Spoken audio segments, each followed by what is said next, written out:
Doctor সাহেব সে আপনাদের সামনে কিছু কথা বলবে। গান তার দাও, গান দাও, কথাগুলো গান আপনারা শুনেন। গান দাও।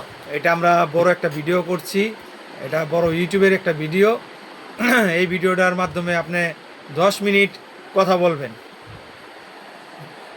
দেখো তো আমি প্রস্তুতি নেই ধন্যবাদ। আচ্ছা ঠিক আছে, তাহলে এই যে আপনি প্রস্তুতি নেন না, এখন নেবেন। এখন বিষয়টা হলো সেদিনকে আর্জেন্টিনার খেলার বিষয় কি বুঝলেন, এটা বড় ভিডিওতে একটু বলে দেন।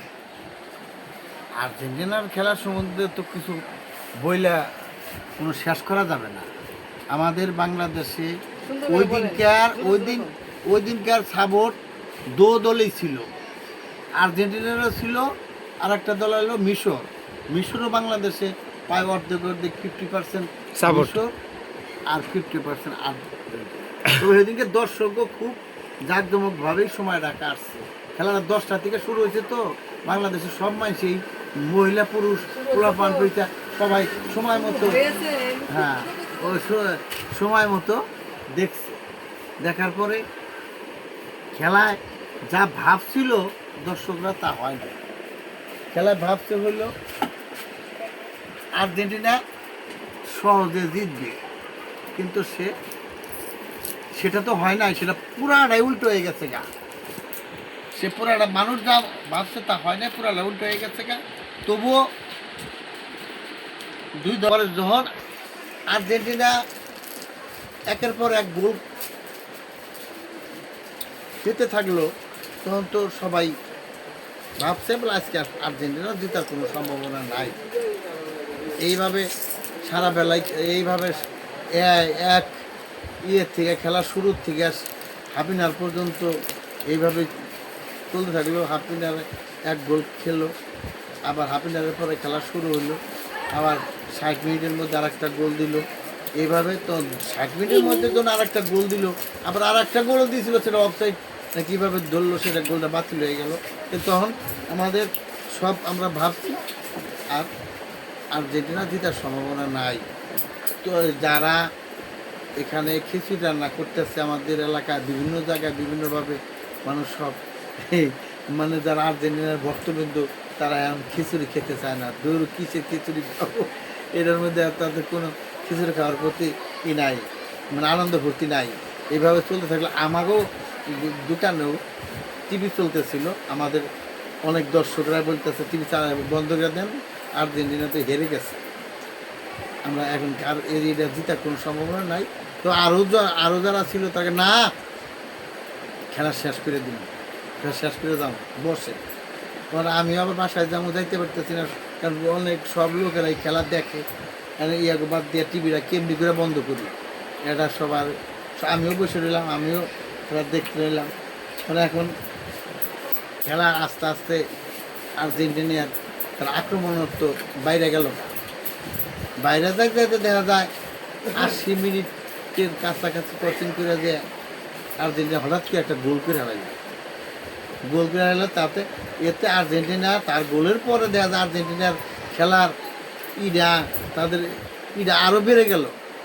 তখন খুব প্রতিযোগিতামূলক খেলা, আর্জেন্টিনা বল চাপায়, মিশর বল চাপায়, এই মানে খুবই একটা প্রতিযোগিতামূলক। খুব দুই পক্ষের খেলোয়াড়রা হয়ে গেছে, পাগল হয়ে গেছে, কার আগে কারা গোল দিবে, এই জন্য এরা পাগলের মতো হয়ে গেছে। আবার এরা তো ডিফেন্স শক্ত করে ফেলাইছে, মিশর যাতে আর্জেন্টিনা গোল না দিতে পারে। তারপরও কীভাবে যে খেলা শেষ হওয়ার আগে আর একটা গোল হয়ে গেল গা।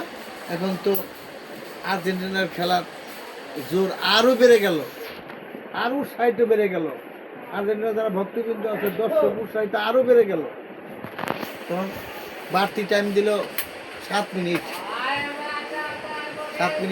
এবং এই বল এদিকে যায় ওইদিকে এবার করতে করতে খেলার খুবই প্রতিযোগিতামূলক খেলা শুরু হইল। তারপরে এই অতিরিক্ত মিনিটে 7 মিনিটের শেষের দিকে যাইয়া ভাই খেলার শেষ, এই সময় আর্জেন্টিনা হঠাৎ করে আর একটা গোল করে দেয়। এটা তো মানে অসম্ভব, এটা যা মানুষ কল্পনা করছিল না, কেউ ভাবছিল না আর্জেন্টিনা 3টা গোল করে আর্জেন্টিনা জিতবো, এটাই কেউ ধারণা ছিল না। ওরা এইভাবে করতে করতে তারপর তো প্রতিযোগিতামূলক খেলা শুরু, খেলাই পর্যন্ত তারপর শেষ হয়ে গেল, লাস্টে আর্জেন্টিনা জিতেই গেল। এইভাবে আর্জেন্টিনার খেলা আমরা দেখলাম, আর্জেন্টিনার খেলা শেষ হয়ে গেল। তো সামনের খেলা কি হতে পারে? আচ্ছা, এই এই মিশরের লগে যে খেলাটা আর্জেন্টিনার খেললো, আমরা বাজে মন্তব্য শুনি মানুষের কাছে। কীরকম শুনি? কচোরামি করে জিতছে।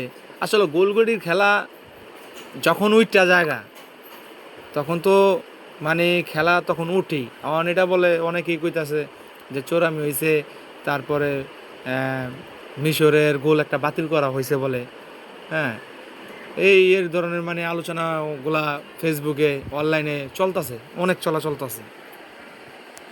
এখন আমরা সাধারণ মানুষ, এখন তারা বিশ্বকাপ খেলা, তারা আইন কানুন ভালো জানে, তারা থার্ড এম্পায়ার দেখছে, এই বিষয়ে আমরা কিছু বলতে পারব না। কারণ তারা একটা গোল বাতিল করছে দেখছি, মানে কীভাবে কী করছে এটা আমাদের সাধারণ মানুষ আমরা খেলা দেখছি, এইটুকুই আর কি। মানে ছোটাম ধরনের আমরা এটা বলতে পারব না। এটা আমাদের অনেক বিচারক আছে সারা বিশ্বে, তাদের ওই ফিগার অনেক ভালো ভালো লোক আছে, তারাই বলতে পারবে। এটা এটা আমরা কিছু বলতে পারবো। আচ্ছা, বিষয়টা হলো আপনার আমরা কিন্তু খেলাধুলা পছন্দ করি, ভালোবাসি, ঠিক আছে, একজন একটা দল সাপোর্ট করতেই পারে। তাই আপনি আর্জেন্টিনা করেন, আমরা ব্রাজিল করি। এই কারণে যে মারামারি ধরাধরি এগুলা করা ঠিক না, কিন্তু মানুষ এগুলা নিয়ে তর্ক বিতর্ক করে, এইগুলা আমি পছন্দ করি না। কারণ যখন কেউ যদি এগুলা তর্ক শুরু করে আমি চুপে থাকি। ব্যাপার হয়েছে কি, এক জায়গায় বসে থাকলে সব মানুষ তো ঠান্ডা মাথায় থাকে না, একজনের একরকম বুদ্ধি, একরকম উগ্র মেজাজ হয়। এটা সব মানুষ তো আর সমান না। এই বিষয়ে আর কি খেলাধুলার মধ্যে সবাই ঠান্ডা থাকা উচিত, সবাই ভদ্র। আমাদের খেলা হইলো কত হাজার হাজার মাইল দূরে, আমাদের এটা নিয়ে ঝগড়া করে কি আছে, তো তবু যার করে এটা এই বিষয়ে তাইলে ঠান্ডা মাথা সবার থাকা দরকার। আজকে ঘুম থেকে সকাল কয়টার দিকে উঠছেন? আজকে ঘুম থেকে উঠছি 6টা উঠার পরে রাস্তায় বেরিয়েছিলেন না বাসায় ছিলেন? না, আজকে বাসায় একটু কাজ ছিল, বিশ্রাম করতে। বাসায় সব কিছু এলোমেলো, উপরে যাই দেখি উপরে বৃষ্টি নামছে, কিছু রুমের সমস্যা হয়েছিল, সেই রুমগুলা উপরে উঠে দেখছি, কাজ কাম করে দিচ্ছি। এভাবে করতে করতে প্রায় 1 ঘন্টার উপরে লাগছে। আপনাকে যে ভাড়াটিয়ারা থাকে তাকে ঘরের ভিতরে কি পানি পুনি পড়ে? ওই টিন শেড ঘরটা আমাদের। হ্যাঁ, টিন শেড ঘর। অনেক বৃষ্টি হয়েছে। আচ্ছা, অনেক বৃষ্টি হয়েছে। ওই এমনি তো পানি পড়ে না, হয় তার অনেক বৃষ্টি তো তুই আর 2 পড়া করে কোনো রুমে তুমি পড়ছে, ওগুলো দেখছি, দেখে যা যা মানে করা লাগে সেগুলো করে দিচ্ছি। ও এই কারণে মানে আজকে আর সকালবেলা কোনো জায়গায় বাইরে হাঁটাহাঁটি করতে পারেন নাই? রাস্তায় বের হইনি সকালে, নতুন রাস্তাতে বের হইনি। সকালে বাসায় কাজ করছি, বাসায় কাজ করার পরে খুব খিদা লাগছে। পরে 8টার দিকে, 8টার আগেই ভাত খেয়ে ফেলেছি। ভাত খেয়ে একটু রেস্ট নিয়ে 8:30 15টার দিকে দোকানে চলে আসছি। এই আমরা দেখতে পাচ্ছি অনেক মেয়েরা পরীক্ষা দিচ্ছে পাগলা হাই স্কুলে। তাহলে রূপমও তো পাগলা হাই স্কুলেই পড়ে, তাহলে রূপমের পরীক্ষা কবে? আজকের মনে পরীক্ষা হয়ে গেছে, এগিয়ে এখন যে যাচ্ছে, হ্যাঁ, এখন যাচ্ছে 7-9-এর ছেলেমেয়েরা, আর রূপম হইলো 8-এ। রূপম সময় হয়েছে হইলো 6, 8, 10 সকাল হয়ে গেছে। ও ওদের পরীক্ষা সকালবেলা? হ্যাঁ, আর বিকালে হইব 9, বিকালে হইব 7-9। 7-9, হ্যাঁ, আর সকালবেলা 8, এই 6, 8, 10 সকাল হয়েছে। 6, 8, 10 হ্যাঁ, সকাল হয়েছে।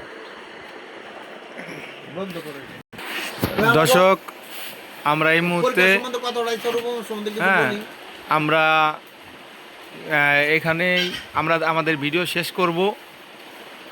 সবাই ভালো থাকবেন, সুস্থ থাকবেন। এখন আমরা তার মুখের থেকে শেষ বিদায়টা শুনি।